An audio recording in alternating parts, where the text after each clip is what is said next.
Welcome back, my dear students and friends.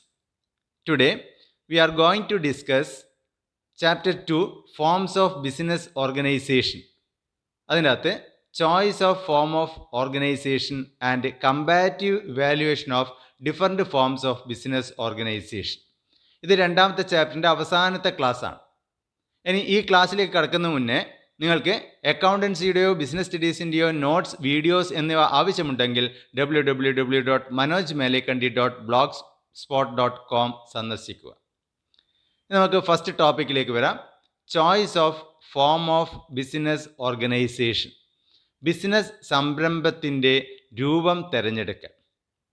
നമ്മൾ നേരത്തെ പഠിച്ചു different forms of business organisations: sole proprietorship, joint Hindu family business, partnership business, cooperative societies, joint stock companies. ഇപ്പോൾ ഒരാളൊരു business start ചെയ്യുന്ന സമയത്ത് താൻ ഏത് ഫോം ഓഫ് ബിസിനസ് ഓർഗനൈസേഷനാണ് സ്റ്റാർട്ട് ചെയ്യേണ്ടത് എന്ന് തീരുമാനിക്കുന്ന സമയത്ത് ഒരുപാട് ഫാക്ടേഴ്സ് കൺസിഡർ ചെയ്തുകൊണ്ട് മാത്രമാണ് തീരുമാനിക്കാൻ വേണ്ടി പറ്റുക. അപ്പോൾ എന്തൊക്കെ ഫാക്ടേഴ്സാണ് ഒരു form of business organisation select ചെയ്യുമ്പോൾ കൺസിഡർ ചെയ്യേണ്ടത് എന്ന് നമുക്ക് നോക്കാം. First, cost and is in setting up the organisation. സ്ഥാപിക്കാനുള്ള ചെലവും രൂപീകരിക്കാനുള്ള എളുപ്പവും. അപ്പോൾ നമ്മൾ പഠിച്ചിരിക്കുന്ന ഈ ഡിഫറെൻറ്റ് ഫോംസ് ഓഫ് ബിസിനസ് ഓർഗനൈസേഷനിൽ ഏത് ഫോം ഓഫ് ബിസിനസ് ഓർഗനൈസേഷൻ ആയിരിക്കും വളരെ എളുപ്പത്തിൽ രൂപീകരിക്കാൻ വേണ്ടി പറ്റുന്നത്? യെസ്, അത് സോൾ പ്രൊപ്രൈറ്റർഷിപ്പ് ബിസിനസ് ആയിരിക്കും അല്ലേ. ഇപ്പോൾ സോൾ പ്രൊപ്രൈറ്റർഷിപ്പ് ബിസിനസ് എന്ന് പറയുന്നത് അത് സ്ഥാപിക്കാൻ വേണ്ടി വളരെ ഈസി ആയിട്ട് സ്ഥാപിക്കാം. And it is less expensive also. വളരെയേറെ ചെലവ് കുറഞ്ഞതുമാണ് ഒരു സോൾ പ്രൊപ്രൈറ്റർഷിപ്പ് സ്ഥാപിക്കുക എന്ന് പറയുന്നത്. അറ്റ് ദി സെയിം ടൈം ഏറ്റവും lengthy and expensive legal procedure involve ആയിട്ട് ബിസിനസ് ഏതായിരിക്കും? യെസ്, അതായിരിക്കും company form of business organisation. ഇപ്പോൾ formation of a company involves a lengthy and expensive legal procedure. അതിന് വളരെയേറെ ചെലവും കൂടുതലാണ്. ഒരുപാട് നിയമ നടപടിക്രമങ്ങളും ഫോളോ ചെയ്തുകൊണ്ട് മാത്രമേ ഒരു കമ്പനി രൂപീകരിക്കാൻ വേണ്ടി സാധിക്കുകയുള്ളൂ. അതിനൊരുപാട് ഡോക്യുമെൻറ്റ്സ് തയ്യാറാക്കേണ്ടതുണ്ട്. ഒരുപാട് നിയമപരമായിട്ടുള്ള നടപടിക്രമങ്ങൾ പൂർത്തിയാക്കി കഴിഞ്ഞാൽ മാത്രമേ ഒരു കമ്പനി നിലവിൽ വരികയുള്ളൂ. നോക്കാം. The formation of a sole proprietorship business is very easy and inexpensive. Formation of a company involves a lengthy and expensive legal procedure. ഏക ഉടമസ്ഥാവകാശ ബിസിനസ്സിൻ്റെ രൂപീകരണം വളരെ എളുപ്പവും ചെലവ് കുറഞ്ഞതുമാണ്. ഒരു കമ്പനിയുടെ രൂപീകരണത്തിൽ ദൈർഘ്യമേറിയതും ചെലവേറിയതുമായ നിയമ നടപടിക്രമങ്ങൾ ഉൾപ്പെടുന്നു. രണ്ടാമത്തെ പോയിൻ്റാണ് ലാബിലിറ്റി, ബാധ്യത. നമ്മൾ different forms of business organisation പഠിച്ചു. അതിൽ സോൾ പ്രൊപ്രൈറ്റർഷിപ്പിൽ സോൾ പ്രൊപ്രൈറ്ററുടെ ബാധ്യത അല്ലെങ്കിൽ ലാബിലിറ്റി എങ്ങനെയായിരുന്നു?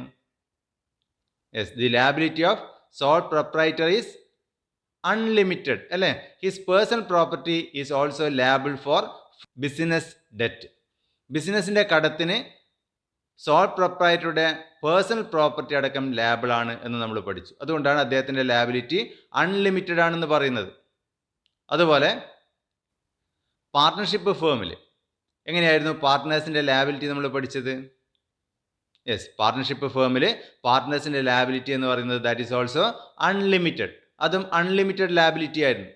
ഇനി ജോയിൻറ്റ് ഹിന്ദു ഫാമിലി ബിസിനസ്സിൽ എങ്ങനെയായിരുന്നു ലാബിലിറ്റി? കർത്തയുടെ ലാബിലിറ്റി അൺലിമിറ്റഡും കോ പാർട്ട്നേഴ്സ് മറ്റുള്ള മെമ്പേഴ്സിൻ്റെ ലാബിലിറ്റി ലിമിറ്റഡും ആയിരുന്നു പഠിച്ചത്. ഇനി കോപ്പറേറ്റീവ് സൊസൈറ്റിയുടെ കേസിൽ മെമ്പേഴ്സിൻ്റെ ലാബിലിറ്റി എങ്ങനെയായിരുന്നു നമ്മൾ പഠിച്ചത്? Yes, that is limited liability. കമ്പനിയുടെ കേസിൽ ലിമിറ്റഡ് ലാബിലിറ്റി. ഇവിടെ നമുക്ക് നോക്കാം. In case of sole proprietorship and partnership firms, the liability of the owners or partners is unlimited. In joint Hindu family business, only the Karta has unlimited liability. In cooperative societies and companies, however, liability is limited. From the point of view of investors, the company form of organization is more suitable as the risk involved is limited. ഏക ഉടമസ്ഥാവകാശത്തിൻ്റെയും പങ്കാളിത്ത സ്ഥാപനങ്ങളുടെയും കാര്യത്തിൽ ഉടമകളുടെ അല്ലെങ്കിൽ പങ്കാളികളുടെ ബാധ്യത പരിധിയില്ലാത്തതാണ്. സംയുക്ത ഹിന്ദു കുടുംബ ബിസിനസ്സിൽ കർത്തയ്ക്ക് പരിധിയില്ലാത്ത ബാധ്യതയുണ്ട്. എന്നിരുന്നാലും സഹകരണ സംഘങ്ങളിലും കമ്പനികളിലും ബാധ്യത പരിമിതമാണ്. നിക്ഷേപകരുടെ കാഴ്ചപ്പാടിൽ റിസ്ക് പരിമിതപ്പെടുത്തിയിരിക്കുന്നതിനാൽ കമ്പനിയാണ് കൂടുതൽ അനുയോജ്യം. നെക്സ്റ്റ്, കണ്ടിന്യൂറ്റി, തുടർച്ച. ഇപ്പോൾ നമ്മൾ നേരത്തെ പഠിച്ചു, സോൾ പ്രൊപ്രൈറ്റർഷിപ്പ് ബിസിനസ്സിൻ്റെ കേസിൽ സോൾ പ്രൊപ്രൈറ്റർ മരണപ്പെടുകയോ ഇൻസോൾവെൻ്റ് ആവുകയോ ഇൻസാനിറ്റി ഉണ്ടാവുകയോ ചെയ്യുകയാണെങ്കിൽ ആ ബിസിനസ് ഓട്ടോമാറ്റിക്കായിട്ട് ക്ലോസ് ചെയ്യപ്പെടുമെന്ന് നമ്മൾ പഠിച്ചു. അതുപോലെ തന്നെ പാർട്ട്ണർഷിപ്പിൻ്റെ കേസിലും പാർട്ട്നേഴ്സ് ആരെങ്കിലും മരണപ്പെട്ടാലോ ഇൻസോൾവെൻ്റ് ആയാലോ ഒക്കെ തന്നെ ആ ബിസിനസ് അവിടെ പിരിച്ചുവിടാൻ സാധ്യത വളരെ കൂടുതലാണ്. ഹിന്ദു കൂട്ടുകുടുംബ ബിസിനസ്സിനെ സംബന്ധിച്ചിടത്തോളം അതിന് കണ്ടിന്യൂറ്റി ഉണ്ട് എന്ന് നമുക്ക് പറയാം ഒരു പരിധിവരെ. കാരണം അവിടെ കർത്ത മരണപ്പെട്ട് കഴിഞ്ഞാൽ നെക്സ്റ്റ് എൽഡസ്റ്റ് മെമ്പർ ആരാണോ അവർ ഓട്ടോമാറ്റിക്കായിട്ട് കർത്തയുടെ സ്ഥാനത്ത് വരും. അതുകൊണ്ട് തന്നെ ബിസിനസ്സിനെ അത് ബാധിക്കുന്നില്ല, ബിസിനസ് അതേപോലെ കണ്ടിന്യൂ ചെയ്യും. അതുപോലെ തന്നെ കോപ്പറേറ്റീവ് സൊസൈറ്റി ആയാലും കമ്പനി ആയിക്കഴിഞ്ഞാലും അതിലെ മെമ്പേഴ്സ് മരണപ്പെട്ടാലോ മെമ്പേഴ്സ് പാപ്പരായി കഴിഞ്ഞാലോ അല്ലെങ്കിൽ മെമ്പേഴ്സിന് മനോരോഗം ബാധിച്ചാലോ ഒന്നും തന്നെ അത്തരം സ്ഥാപനങ്ങളുടെ പ്രവർത്തനത്തെ അത് ബാധിക്കുന്നില്ല. സ്ഥാപനം അതേപോലെ ഒരുപാട് കാലം കണ്ടിന്യൂ ചെയ്യുന്നു. അത്തരം സ്ഥാപനങ്ങൾ ഇല്ലായ്മ ചെയ്യണമെങ്കിൽ നിയമത്താൽ തന്നെ ഇല്ലായ്മ ചെയ്യേണ്ടിയിരിക്കുന്നു. നോക്കാം. The continuity of sole proprietorship and partnership firm is affected by such events as death, insolvency or insanity of the owners. However, such factors do not affect the continuity of business in the case of organizations like joint Hindu family business, cooperative societies and companies. In case the business needs a permanent structure, company form is more suitable. ഏക ഉടമസ്ഥാവകാശത്തിൻ്റെയും പങ്കാളിത്ത സ്ഥാപനങ്ങളുടെയും തുടർച്ചയെ ഉടമകളുടെ മരണം, പാപ്പരത്വം അല്ലെങ്കിൽ മനോരോഗം തുടങ്ങിയ സംഭവങ്ങൾ ബാധിക്കുന്നു.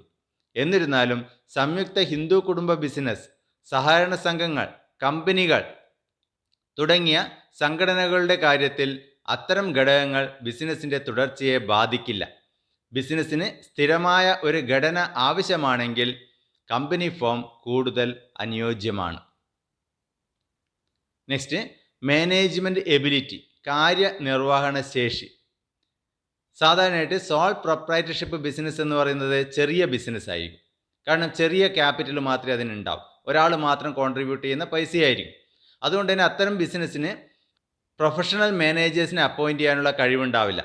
Professional മാനേജേഴ്സിനെ appoint ചെയ്യുമ്പോൾ അത്രയേറെ ശമ്പളം കൊടുക്കേണ്ടി വരും. അപ്പോൾ അത്രയേറെ ശമ്പളം താങ്ങാൻ കഴിവില്ലാത്തതുകൊണ്ട് തന്നെ പ്രൊഫഷണൽ മാനേജേഴ്സിനെ അപ്പോയിൻറ്റ് ചെയ്യാനുള്ള കഴിവ് സോൾ പ്രൊപ്രൈറ്റർഷിപ്പോ അല്ലെങ്കിൽ പാർട്ട്ണർഷിപ്പിനോ ഉണ്ടാവില്ല എന്ന് പറയാം.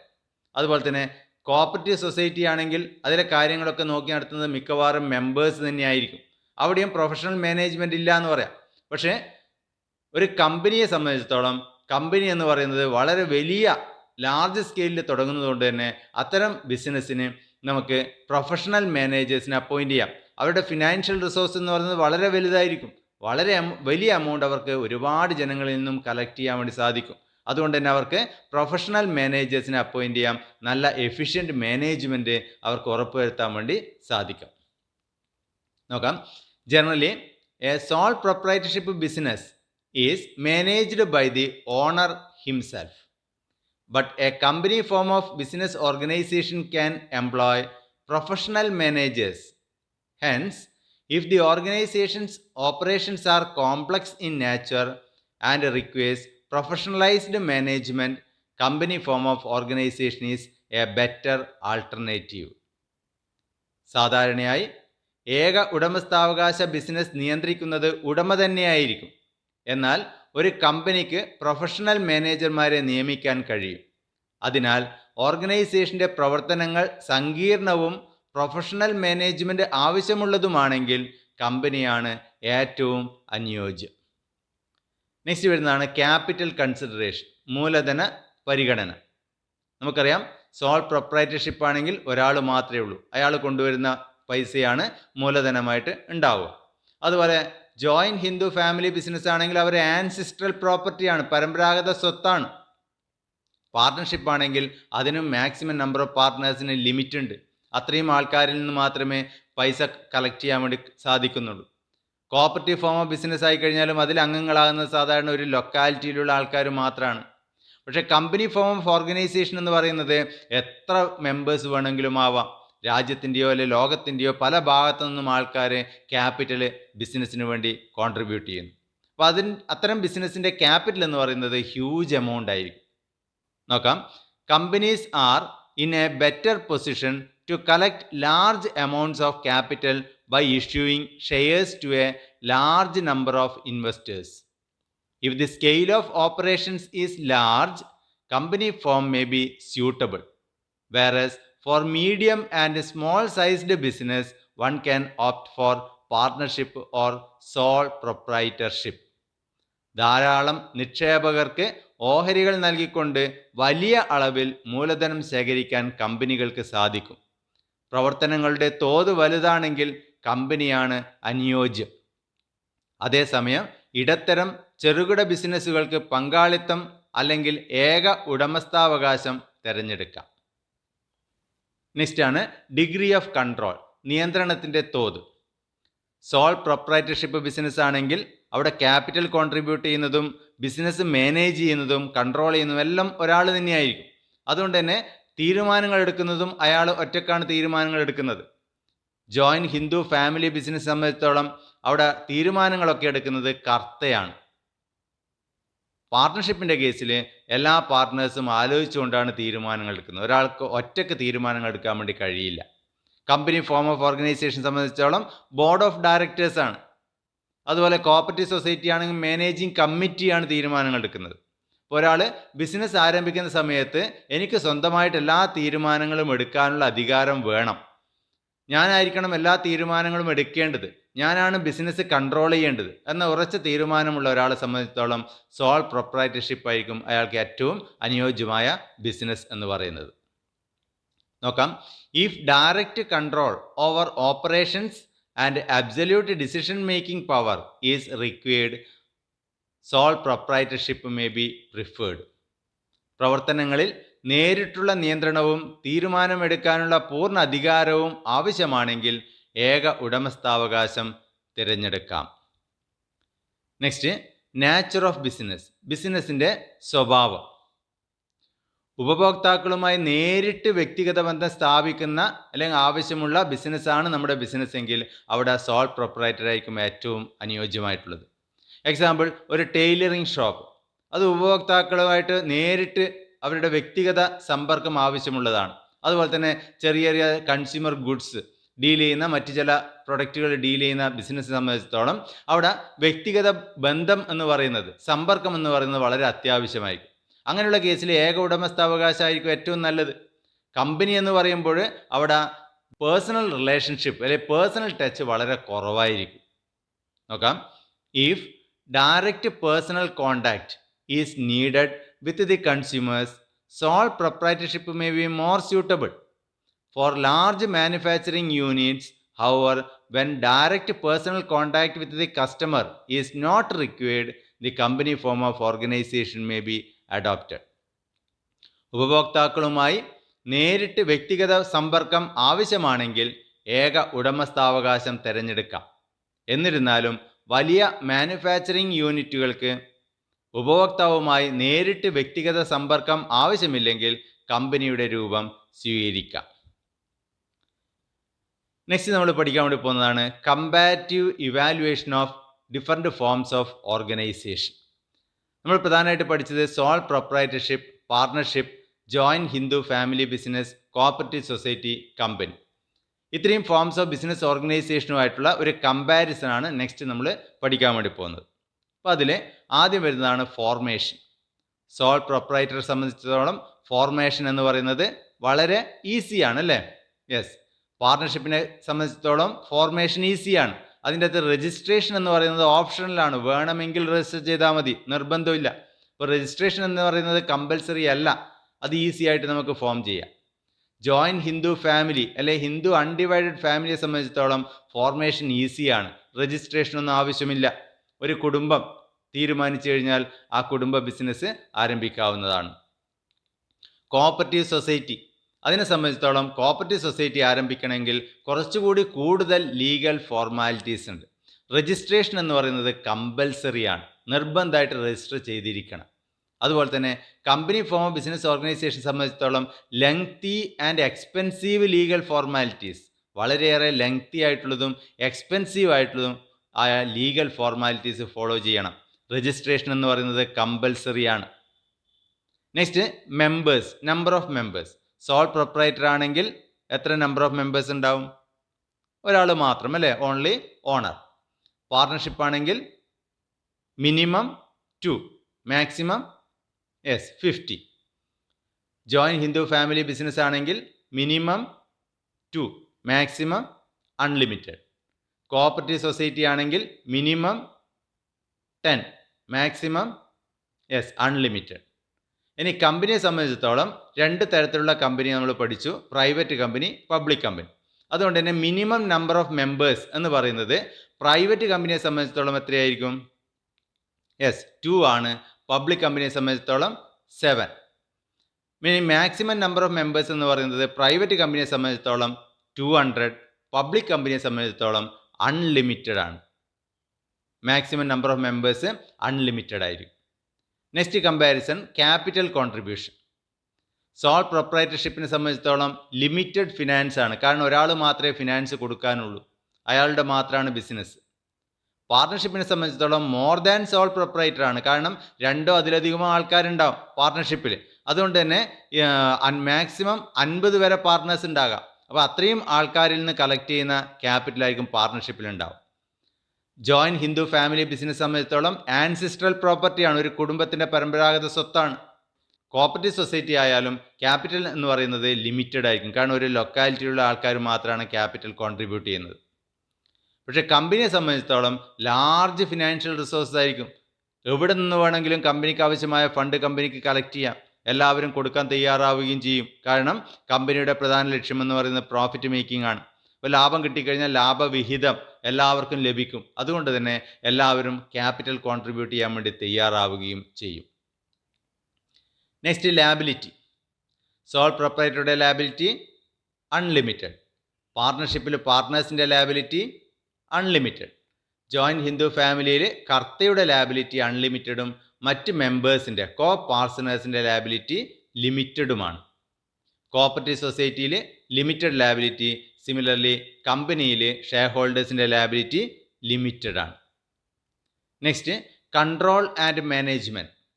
സോൾ പ്രൊപ്രൈറ്റർഷിപ്പ് കൺട്രോൾ ചെയ്യുന്നത് ഓണറാണ്, അയാൾ മാത്രമാണ് ബിസിനസ് മാനേജ് ചെയ്യുന്നതും കൺട്രോൾ ചെയ്യുന്നതും. പാർട്ണർഷിപ്പിൻ്റെ കേസിൽ എല്ലാ പാർട്ട്നേഴ്സും ചേർന്നിട്ടാണ്, എല്ലാ പാർട്ട്നേഴ്സും അല്ലെങ്കിൽ എല്ലാ പാർട്ട്നേഴ്സിനും വേണ്ടി 1-2 പേരാണ് പാർട്ണർഷിപ്പ് ബിസിനസ് മാനേജ് ചെയ്യപ്പെടുന്നത്. ജോയിൻറ്റ് ഹിന്ദു ഫാമിലി അല്ലെങ്കിൽ ഹിന്ദു അൺഡിവൈഡ് ഫാമിലിയെ സംബന്ധിച്ചിടത്തോളം അതിൻ്റെ കൺട്രോൾ നിർവഹിക്കുന്നത് അതിലെ എൽഡസ്റ്റ് മെമ്പറാണ്, അദ്ദേഹത്തെയാണ് അറിയപ്പെടുന്നത് കർത്ത എന്നറിയപ്പെടുന്നത്. കോപ്പറേറ്റീവ് സൊസൈറ്റിയെ സംബന്ധിച്ചിടത്തോളം എലക്റ്റഡ് കമ്മിറ്റിയാണ്, മാനേജിങ് കമ്മിറ്റിയാണ്. കുറച്ച് പേരെ മെമ്പേഴ്സ് എലക്ട് ചെയ്യും അതിനെ മാനേജ് ചെയ്യാൻ വേണ്ടി, അവരെയാണ് പറയുന്നത് മാനേജിങ് കമ്മിറ്റി. അതുപോലെ തന്നെ കമ്പനിയെ സംബന്ധിച്ചിടത്തോളം കമ്പനി മാനേജ് ചെയ്യാൻ വേണ്ടി, നിയന്ത്രിക്കാൻ വേണ്ടി കുറച്ച് പേരെ അപ്പോയിൻ്റ് ചെയ്യുന്നു, എലക്ട് ചെയ്യുന്നു ഷെയർ ഹോൾഡേഴ്സ് വോട്ടിങ്ങിലൂടെ. അങ്ങനെ ഷെയർ ഹോൾഡേഴ്സ് വോട്ടിങ്ങിലൂടെ കുറച്ച് പേരെ എലക്ട് ചെയ്യുമ്പോൾ അവരെയാണ് അറിയപ്പെടുന്നത് ഡയറക്ടേഴ്സ്. അവരൊരു ഗ്രൂപ്പായിട്ട് ആണ് കമ്പനി കൺട്രോൾ ചെയ്യപ്പെടുന്നത്, അതുകൊണ്ട് അവരെ ബോർഡ് ഓഫ് ഡയറക്ടേഴ്സ് എന്ന് അറിയപ്പെടുന്നു.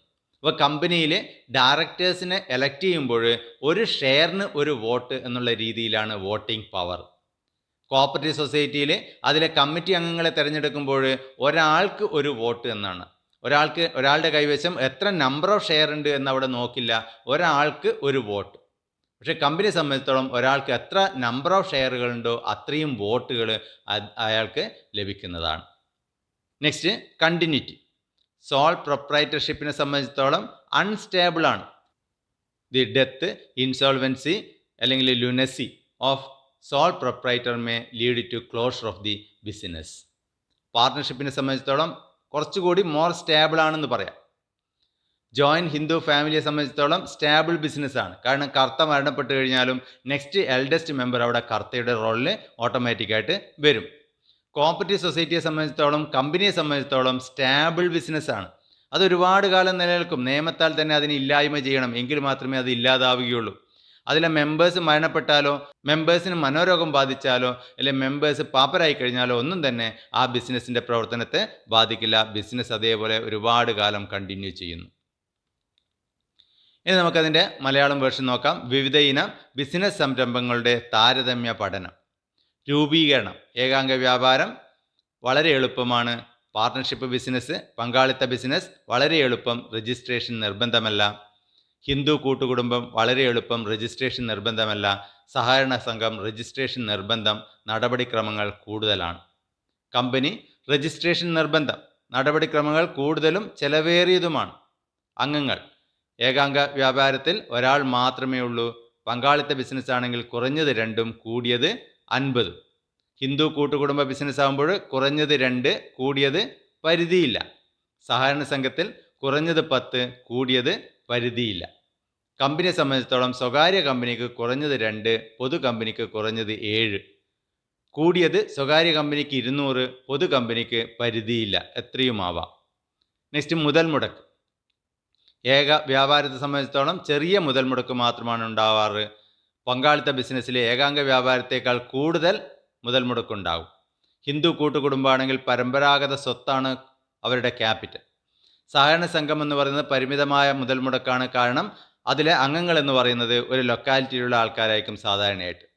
കമ്പനി എന്ന് പറയുമ്പോൾ വളരെ വലിയ മുതൽ മുടക്കുണ്ടാകും. കാരണം അത് ഒരുപാട് സ്ഥലത്തു നിന്നുള്ള ആൾക്കാരിൽ നിന്നും ക്യാപിറ്റൽ കളക്ട് ചെയ്യുന്നു. അൺലിമിറ്റഡ് നമ്പർ ഓഫ് മെമ്പേഴ്സാണ്. ബാധ്യത. സോൾ പ്രൊപ്പറേറ്ററെ സംബന്ധിച്ചിടത്തോളം ബാധ്യത പരിധിയില്ലാത്തതാണ്. അതുപോലെ തന്നെ പങ്കാളിത്ത ബിസിനസ്സിലും പങ്കാളികളുടെ ലാബിലിറ്റി അല്ലെങ്കിൽ ബാധ്യത പരിധിയില്ലാത്തതാണ്. ഹിന്ദു കൂട്ടുകുടുംബ ബിസിനസ്സിൽ കർത്തയുടെ ലാബിലിറ്റി പരിധിയില്ല, മറ്റുള്ളവരുടേത് പരിമിതമാണ്, ക്ലിപ്ത ബാധ്യതയാണ്. സഹകരണ സംഘവും കമ്പനിയെ സംബന്ധിച്ചിടത്തോളം അതിലെ മെമ്പേഴ്സിൻ്റെ ലാബിലിറ്റി എന്ന് പറയുന്നത് ക്ലിപ്തമാണ്, ക്ലിപ്ത ബാധ്യതയാണ്. നെക്സ്റ്റ് മാനേജ്മെൻറ്റും നിയന്ത്രണവും. ഏക വ്യാപാരത്തെ സംബന്ധിച്ചിടത്തോളം ഏക ഉടമസ്ഥൻ തന്നെയാണ് ആ ബിസിനസ് മാനേജ് ചെയ്യുന്നതും കൺട്രോൾ ചെയ്യുന്നതും. പങ്കാളിത്ത ബിസിനസ് സംബന്ധിച്ചിടത്തോളം പങ്കാളികൾ കൂട്ടമായി തീരുമാനമെടുക്കുന്നു. ഹിന്ദു കൂട്ടുകുടുംബമാണെങ്കിൽ കർത്തയാണ് എല്ലാ തീരുമാനങ്ങളും എടുക്കുന്നത്. സഹകരണ സംഘമാണെങ്കിൽ മാനേജിംഗ് കമ്മിറ്റിയാണ്. അതുപോലെ കമ്പനിയാണെങ്കിൽ ബോർഡ് ഓഫ് ഡയറക്ടേഴ്സാണ്. ഇനി തുടർച്ച. ഏക വ്യാപാരമാണെങ്കിൽ തുടർച്ച ഇല്ല എന്ന് പറയാം. കാരണം ആ ഒരു ഏക വ്യാപാരി ബിസിനസ് വേണ്ട എന്ന് തീരുമാനിക്കുകയാണെങ്കിലോ അല്ലെങ്കിൽ മരണപ്പെടുകയാണെങ്കിലോ ആ ബിസിനസ് അവിടെ ഇല്ലാതാവുന്നു. പങ്കാളിത്ത ബിസിനസ് എന്ന് പറയുമ്പോൾ ഏകാംഗ വ്യാപാരത്തേക്കാൾ തുടർച്ചയുണ്ട് എന്ന് നമുക്ക് പറയാം. ഹിന്ദു കൂട്ടുകുടുംബമാണെങ്കിൽ കർത്ത മരണപ്പെട്ടാലും ബിസിനസ് തുടരും. സഹകരണ സംഘത്തിൻ്റെയും കമ്പനിയുടെയും കേസിൽ സ്ഥിരതയുണ്ട് എന്ന് പറയാം. കാരണം അതിലെ മെമ്പേഴ്സ് മരണപ്പെട്ടാലും ആ ഒരു ബിസിനസ് ഒരുപാട് കാലം തുടർന്നുകൊണ്ടേയിരിക്കും. ഇതോടുകൂടി ഈ ഒരു ചാപ്റ്റർ ഇവിടെ അവസാനിക്കുകയാണ്. ഈ ഒരു ക്ലാസ് നിങ്ങൾക്ക് ഇഷ്ടപ്പെട്ടെങ്കിൽ നിങ്ങൾ സബ്സ്ക്രൈബ് ചെയ്യുക, ഷെയർ ചെയ്യുക, അതുപോലെ തന്നെ ലൈക്ക് ചെയ്യുക. അടുത്ത ക്ലാസ്സിൽ കാണുന്നവരെ എല്ലാവർക്കും നന്ദി, നമസ്കാരം.